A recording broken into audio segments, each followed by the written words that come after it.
السلام عليكم. اليوم حبيت نبارطاجي معكم وصفة الرز بالزيتون والدجاج. شوفوا كيفاش يجي ما شاء الله، والذوق ما نحكي لكمش عليه، يجي قنبلة في البنة. والشكل نتاعو كي نقدموه في صحن تقديم للضيوف يجي راقي جدا. تبعوا معايا باش تشوفوا طريقة التحضير والمقادير. بسم الله، نبداو على بركة الله. في مقلة نحط شوية زيت، والدجاج يتقلى مليح مليح حتى وين يتحمر كيما تشوفوه في الفيديو، ونزيدو حبة بصل كبيرة مسكرفجة، وحوالي 5 فصوص ثوم، وحبة طماطم مسكرفجة، وملعقة صغيرة طماطم مصبرة، وشوية راس الحانوت ولا ليزيبي سبيسيال تاع الروز، وشويه معدنوس، وشويه ملح، وشويه فلفل اسود، وحبه مرق الدجاج اختياري. ونخلطهم كامل مع بعض، ونقصوا للنار ونخليهم يتقلاو مليح.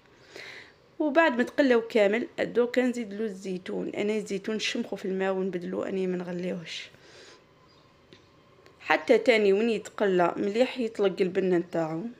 كل واحد يعني يطلق البنه نتاعو في هذيك لاصوص، يتقلى حتى وين يطلق البنه نتاعو.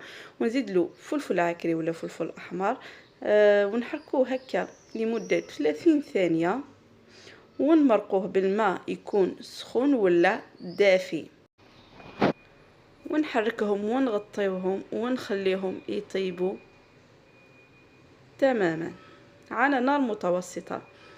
هنايا حطيت الرز في ماء يكون مغلي وعنده شويه ملح وشويه زيت حتى وين يطيب غير نص طياب، ما لازمش يطيب هذاك الرز مليح، لازم يكون نص طياب. ودرت له شويه زبده بعد ما نحيته باش ما يتلصقش.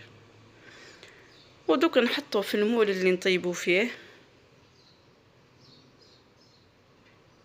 لازم نحطوه بهذه الطريقه. شوفوا هذيك لاصوص كيفاش جات ما شاء الله. دوكا نزيدو لاصوص للرز. لازم يعني ندير كمية تاع لاصوص معتبرة لهذاك الرز، هي الكمية اللي يحتاجها باش يكمل طيابه في الفور. دوك نعطوه بالبابي كويسون، ونزيد له البابي الومنيوم، ونحطه في الفرن مسخن قبل على درجة حرارة 180 لمدة 20 دقيقة. شوفوا النتيجة في الأخير كيفاش جا هذاك الدجاج محمر ما شاء الله، لا كولون نتاعو جات هايلة، وهذاك الرز تاني ما شاء الله.